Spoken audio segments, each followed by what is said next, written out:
Welcome back to the Means Report. We are covering the race for sheriff in Richmond County, and the sheriff himself has joined us. Richard Roundtree seeking his fourth term at the helm of, I think it's Richmond County's largest agency, isn't it? Yep. Mm-hmm.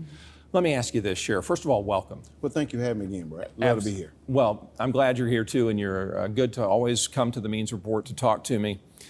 How's your campaign going? And did you ever think this would get to a runoff? You came so close to it not being a runoff.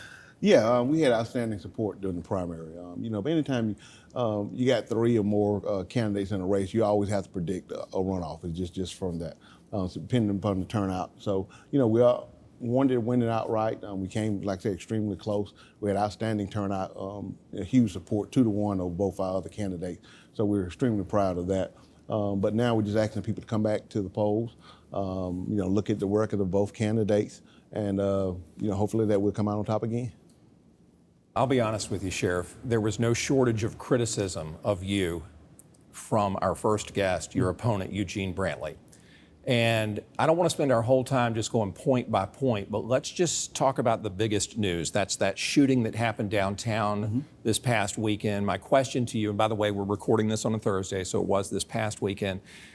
He says that more officers at First Friday would have helped, while business owners have told us that a shooting like this is not preventable. It's going to happen if it's going to happen. Your thoughts on it, and I know you're proud of your deputy's response.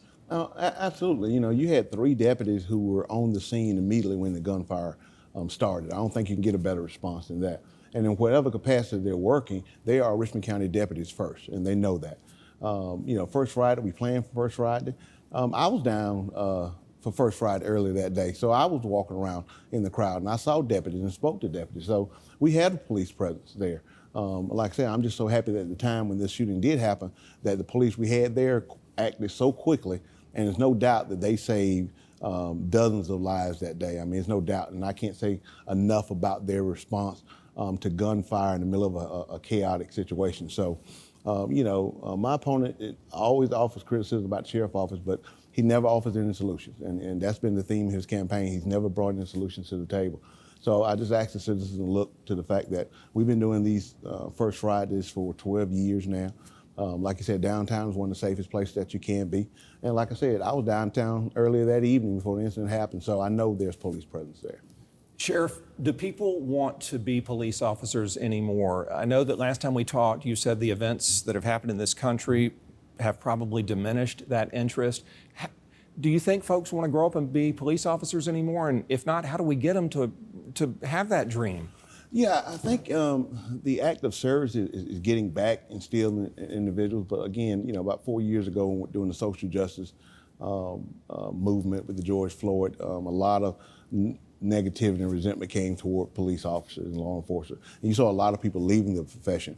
And then you saw a lot of pressure from the younger generation for people not to get into the profession. So, as we get past that and get past the stigma that we're going to be transparent, we need people, guardians of the community, I think you're going to see that trend start to turn around. We're just in that stage right now that, from the social justice movement, there has been a decline, but I think it's going to improve again. But, the thing I look at it as, especially Richmond County, doing that social injustice, one of the things that we neglect to overlook is we didn't have one act of violence in Richmond County where cities around us were on fire, and not one incident in Augusta because of the police force and the presence, and because of that relationship that we have with the community. I think that's what prevented a lot of that. So, once we get that back into our law enforcement, people see, and Richmond County really supports their officers, and people are seeing that. So we're getting the applications down. We're building up that force.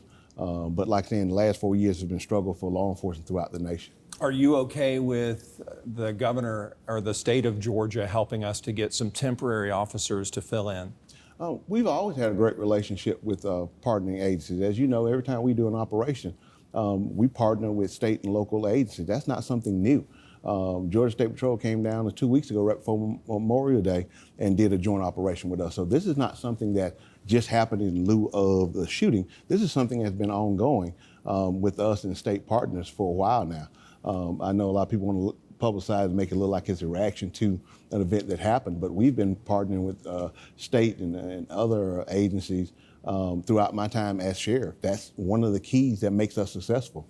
So, you know, when the governor offers resources to, when State Patrol reaches out, probation and parole reaches out, absolutely, we're going to accept the assistance. I mean, why, you'd be a fool not to. Right. So especially when you have that relationship, I'm just happy the fact that the governor can call my cell phone, or the colonel of the State Patrol can call my cell phone, or the chief of probation parole can call my cell phone and say, hey, whatever you need, we're here for you.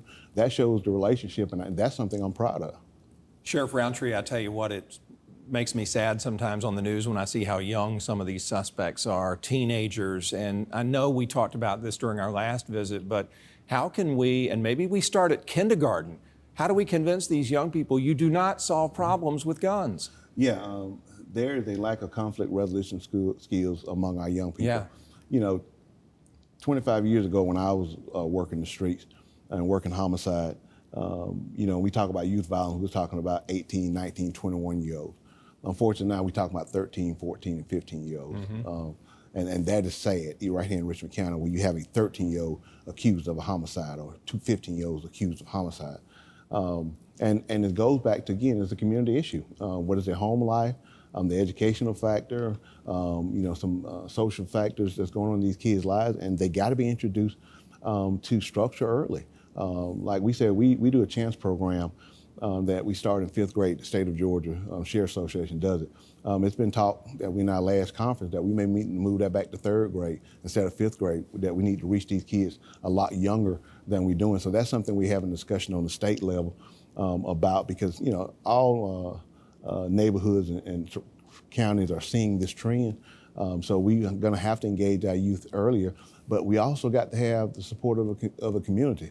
You know, I tell this story all the time. The 13-year-old we had who was accused of homicide was on the run for 2 days. How does a 13-year-old have the resources to evade law enforcement Somebody's for 2 helping days? him. Absolutely, and that's the big issue that we have to address too. And sometimes we as a society don't want to look at that part of it, but that's why that is a community issue and not just merely a law enforcement issue. How do you make sure you have that community trust? Is it face-to-face meetings in our neighborhoods?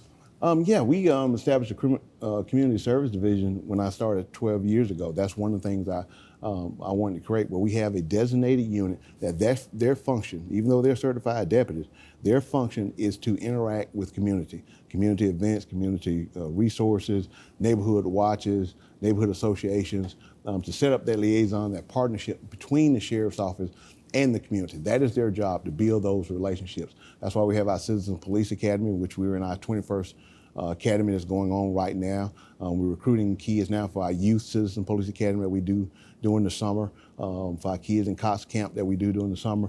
So all these programs are designed to engage the public. And we have my burgers and shakes that I do every year, where people come out and meet the sheriff's office, and we just have that conversation over a good hamburger and a milkshake, and just have a conversation and a good handshake to go with it. So these are programs that we have in place that builds that trust, and that's why I mentioned doing the social justice movement. I was extremely proud, like I said, when every city in the surrounding counties were on fire, everybody was safe and sound here in Richmond County. Probably time for one more question, and it just has to do with your relationship with the mayor and the commission. We have some new commissioners coming on board, and so much of your ability to hire and pay officers hinges on the leaders of our town approving it. And so how do you get along with those folks, and do you feel good going forward? Yeah, it's about having that relationship with the commissioners, to the fact that let them know, I know they want to do for all county employees, but there are essential employees, they're critical employees. Like I try to express to the commission, during COVID, when they were telling all the rest of the government employees to work from home and stay home, we can't work from home. The sheriff's office couldn't work from home, so we couldn't shut our doors. Right. You know, we still had to process reports. We still had to do warrants. We still had stuff coming in through the court system. So none of my people were allowed to come home. So you have to compensate them people for those sacrifices, in which they do. You know, I told them I had a deputy who, line of duty death, died due to COVID because of working in those atmospheres. So, you know, when I try to explain to them that I know all county employees are important, we are essential, a crucial part, and let them see that value. And over the years, they've helped us. We've When I first started, the starting pay was right at $33,000 for deputies. We've now got up to $50,000, so we're competitive. We're still not being compensated for the amount of work that my deputies do, but at least we're competitive, and that's been through those commission meetings and having those discussions with them. It's always a struggle and a tough sale, but we are gaining allies, and the mayor is one of our allies when it comes to that too. Well, that's good to hear. And yeah, I think that's one of those jobs. It's like a teacher. You can't pay them enough. You just can't. You can, and you can't appreciate them enough. Absolutely. Absolutely. Sheriff Richard Roundtree, thank you so much for being with me today. Our time flew by, but I'm grateful. Yeah, always a pleasure. I appreciate it. Absolutely. Richmond County Sheriff Richard Roundtree, the election is coming up on Tuesday. We'll, of course, cover that for you.